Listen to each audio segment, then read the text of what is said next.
Mana kata dari segi protokolnya tak kena. Begitu juga Al-Quran disebut oleh Allah sebagai kitabun, iaitulah sebuah kitab yang suci. Maka kita juga perlu meletakkan ayat yang betul kepada tempatnya. Allah juga menyatakan tadi uhkimat ayatuhu, iaitu segala ayat-ayatnya diperkokohkan. Bagaimanakah kokohnya? Para hadirin, baru-baru ini saja di Turki kita melihat bagaimana satu puting beliung yang berlaku cukup hebat. 2 minit tapi mengorbankan 2 nyawa. 2 minit mengorbankan 2 nyawa. Di Turki tak pernah ada puting beliung. Gegaran, gempa bumi ada. Tapi di akhir-akhir zaman ni macam-macam perkara adik kakakku sekalian. Antaranya kita melihat baru-baru ni di Turki digegarkan dengan puting beliung. Dua rumah habis rumah. Ghanab, punah wal ghanab. Tapi dalam waktu yang sama para hadirin, ada rumah yang kukuh. Maknanya ada rumah yang ditiup angin tidak terbalik, dilanda banjir tidak hanyut, digelis kereta kebal Yahudi laknatullah tidak runtuh, dirempuh lori pun tidak patah. Maka tuan punya rumah berasa sedap, dan tukang yang buat rumah pun naik semangat. Maknanya tuan-tuan, kukuh ini maknanya kita mesti letak dalam kepala kamu mengenai rumah itu. Cuba bawa kepala Al-Quran yang kita sembang-sembangkan pada malam ini. Quran tetap kukuh. Walaupun orang tuduh Quran karut, walau orang tuduh Quran kalau dilaksana akan berlaku huru hara, kalaulah ada pun orang menyatakan Quran sudah lapuk, akan sentiasa ada pembela-pembela dia, akan sentiasa ada pejuang-pejuang Al-Quran, akan sentiasa ada orang yang sanggup mengajar, walaupun terdapat bermacam-macam usaha khianat yang dibuat oleh musuh-musuh Al-Quran, termasuk dari bangsa Arab, termasuk daripada bangsa Melayu itu sendiri, termasuk daripada bangsa Inggeris. Kalau ditafsir pada zahirnya, kimat, begitulah maknanya tuan-tuan.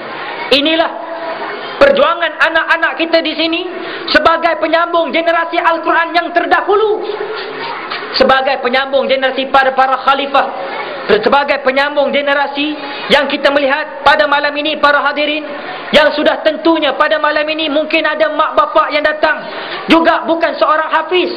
Mungkin dia pakar dalam undang-undang, dia pakar dalam undang-undang. Kadang-kadang dalam bilangan undang-undang kita baca kitab undang-undang, ada perkataan seperti adalah, ataupun mungkin ada yang dimulakan dengan ayat bermulanya, mungkin ada dengan ayat maka, atau mula dengan ayat oleh kerana, yang sampai sekarang masih digunakan lagi di dalam bil-bil yang dibentangkan di dalam parlimen dan sebagainya. Tapi bagi orang yang buat undang-undang ini, yang kita panggil peguam negara, tidak ada cara lain kerana ayat itu boleh ditafsir bermacam-macam cara.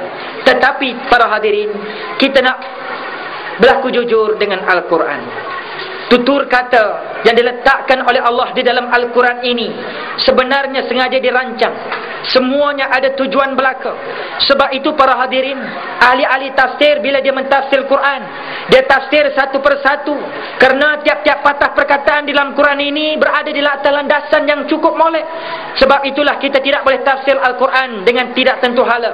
Rasulullah SAW mengingatkan dalam suatu hadis yang bermaksud, mana-mana orang yang mentafsir Al-Quran mengikut pandai-pandai, maka mereka telah siap-siapkan tempat diri mereka di dalam neraka Allah. Wal'ayyuzubillahi min zalik. Sehinggalah kepada ayat yang seterusnya tuan-tuan, Allah Ta'ala menyatakan thumma fussilat, selepas itu ditafsir dan dianalisiskan kepada mereka. Maknanya tuan-tuan perempuan, tafsir Al-Quran ini ditunjukkan bagaimana kita seolah-olah nak membuat baju. Kita pergi kepada kedai jahit untuk memotong baju. Tuan-tuan, memotong baju itu adalah tafsil. Tafsil maknanya kain yang bergulung-gulung. Bila dia ukur untuk buat baju kita, maka tuan-tuan, tukang baju mengguntingnya ada yang sejekal, ada yang sedepa, ada yang panjang, ada yang kecil, dengan tujuan tak suruh sedap tubuh memakai. Walaupun Quran ini disebut tadi kukuh, tetapi Allah Ta'ala kata aku tafsil, aku perisi satu persatu, aku menganalisis satu-satu bagi membolehkan kamu faham dan melaksanakannya. Tidaklah kukuh sehingga tidak hendak kita gigit pun tidak boleh. Allah Ta'ala kata walaupun Quran ini barang kukuh, tetapi aku sendiri yang menjual, aku sendiri yang menggunting, aku sendiri yang menebuk. Pandailah aku membuat Al-Quran supaya menjadi kegunaan bagi kamu semua wahai manusia. Walaupun Quran ini amat kokoh dan cantik, tapi manusia perlu dijelaskan dari mana datangnya dan siapakah pembuatnya. Maka Allah menyebut dalam surah Hud sebentar tadi, min ladun hakimin khabir. Quran ini datang dari ladun. Orang Melayu kata sisi, ataupun daripada Tuhan yang maha bijak lagi maha mengerti. Allah subhanahu wa ta'ala, tuan-tuan, maha bijaksana ini, tuan-tuan. Marilah kita ukur diri kita berbanding dengan Quran. Cukup dengan Quran yang kita baca yang begitu indah. Kalau kita lihat, tak usah kita nak mengaji ilmu-ilmu lain, para hadirin. Kita tanya kepada para doktor yang mengkaji tubuh badan manusia pun, kita tanya mereka balik, pasal apa, tuan-tuan perempuan, bila kita bangun pagi, kita selak kain, kadang-kadang, tahu-tahu tuan-tuan puan, kita pergi ke tandas, nak masuk ke tandas, kita selak kain, maka pun kita pun keluarlah, jangan panggil membuang air kecil. Mengapa tidak, ibu bapa rahimahullah? Konteks ini kalau kita katakan bahawasanya macam mana kita buat benda tu. Kalau ikut-ikut, kita bukan ada Swiss. Patut-patutnya kalau kita nak buang air, kita buang air di mana-mana. Kita tidak ada Swiss pun. Tapi rasa tu nak buang air tu kita tahu. Lekah-lekah kita ke bilik air. Inilah perkara yang doktor sendiri pun tak boleh nak royak, adik kakakku sekalian. Begitu juga kalau kita tengok, tuan-tuan perempuan, kalau tengah kita buang air, bapa rahimakumullah, kita boleh melihat bagaimana. Kalau paip, tuan-tuan perempuan, kita pulih kepala paip baru keluar air tu. Ini kita tak pulih pun kepala paip, dia keluar air tu. Begitu juga dalam keadaan tangan pun tidak bergerak, tahu-tahu iaitu najis kita telah pun keluar. Kenapa? Minta maaf cakap, buang air kecil kamu tidak keluar kecuali setelah kamu masuk ke dalam jamban, setelah masuk ke dalam rumah temenung tu, tuan-tuan. Ini semua benda-benda yang kita fikir, kita rasa bila nak keluar tu kita pergi. Ini perkara rasa ni, tuan-tuan perempuan, berasa macam mana sampai sekarang manusia tidak boleh jelaskan, ibu bapa rahmatullah. Termasuk tengah kita bersembang dengar ceramah ni, tahu-tahu ada sahabat jual mihun sup giabok belakang sana. Sekali terbau bau dia, Masya Allah, baik punya bau cakap engkau. Bila terbau, tuan-tuan, dia berasa lapar. Allah Syekh, lapar pula perut aku membawa sup ni. Tuan-tuan perempuan, dari mana datang rasa lapar? Rasa tu kita tak tahu. Sebab itu para ulama banyak menyatakan bahawa kita boleh beli bantal download pillow harga beratus ringgit, boleh beli untuk ampu tulang kita tilam yang begitu baik, tapi kamu tidak boleh beli khusyuk ataupun sedap nyenyapnya tidur. Kamu boleh beli macam-macam makanan, kamu boleh masukkan apa juga ke dalam mulut kamu, tetapi taraf kekenyangan ini Allah yang bagi kenyang. Kita tak boleh beli kekenyangan. Sebab itu ramai yang makan, kadang-kadang ada yang makan sampai mati. Makan apa? Macam musim sekarang, musim doroyan, tuan-tuan. Doroyan dah bermunga, 3 kupang seduit. Sebiji 3 kupang. Kalau di Perak dan tempat aku, sebiji 3 kupang. Banyak yang makan doroyan. Kadang-kadang sampai sediakan ino di sebelah dia, standby, dia tahu.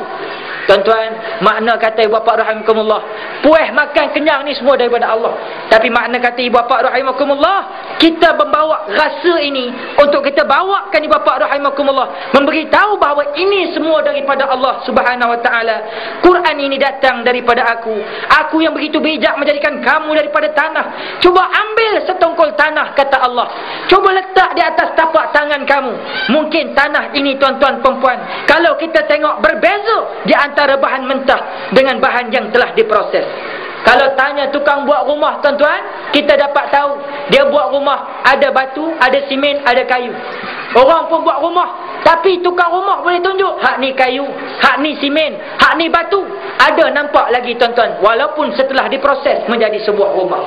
Tetapi para hadirin, Allah Subhanahu wa taala memproses kita dalam tubuh badan kita. Allah Taala boleh campurkan tanah, boleh campurkan air. Tak ada kita pula ada air separuh, badan kita kemudian tanah pula separuh bentuk, tak ada.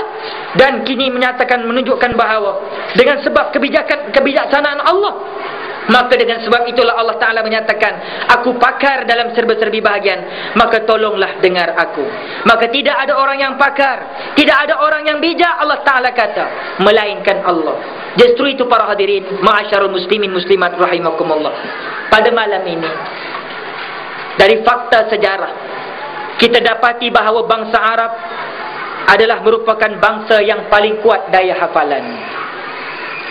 Sebab hafal mereka lah, tuan-tuan perempuan, Sampai sekarang kalau kita melihat lagu-lagu yang mereka buat pada awal dulu, termasuklah sampai lagu syair-syair mereka hafal sampai sekarang, diambil oleh kumpulan nasyid kita